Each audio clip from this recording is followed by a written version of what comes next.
This is the Royal Rush. This is Chanel Antaeus, and this is my take on it. In 3, 2, 1.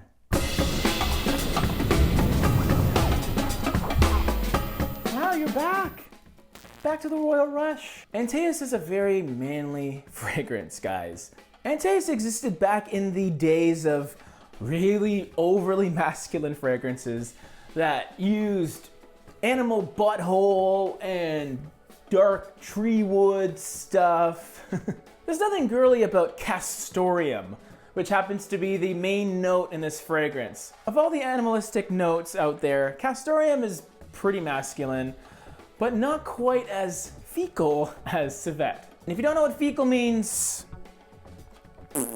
there is a lot going on in this fragrance with castoreum, oak moss, rose, labdanum, patchouli, myrrh. But let me try and break it down for you. It starts off with a bit of coriander and citrus. It has a very slight, spicy freshness to it. And then in the mid, it gets a bit floral, so the rose becomes prominent. And then the base is about patchouli and oak and some of that myrrh goodness. The castoreum is through all of it. I get a lot of castoreum throughout the entire fragrance, and that makes it manly. You feel like a real man. Why I love this? I feel like Antaeus can double as chest hair fertilizer. I feel very masculine when I wear this fragrance. It's a very powerful, dominant smell. And what I love about it is, unlike some of the other fragrances that get reformulated, this is still a powerhouse. It still performs for a long, long time.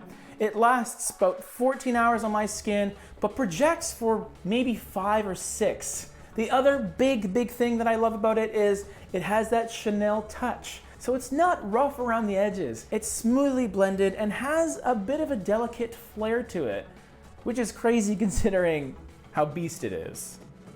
Why I hate this? It's not so much hating the fragrance as it is hating myself.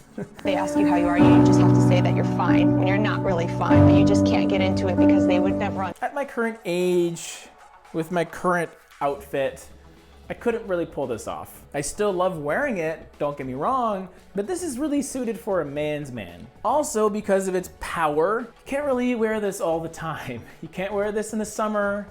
You can't really wear it when it's that warm, and if you do, one spray, okay? Is this purchase worthy? Absolutely. In the world of classical masculine perfumery, Antaeus is near the top. Of course, there's King Kuros, but there's King Antaeus too. They're just in different kingdoms. Antaeus is in the more well-decorated kingdom, the kingdom with a little more class. Maybe they don't conquer as much land as the King Kuros kingdom, but what they do conquer, they do it in style. It's kind of my summarization of this fragrance, guys. Undoubtedly masculine, yet still Chanel-like quality. It still exists today for a reason. It's absolutely worth checking out, everyone, because you can. You can go to any Chanel boutique or any Chanel counter and they'll have this. If you're a man's man who's still a little bit fashion, yeah, do it. But as always, that's just my opinion.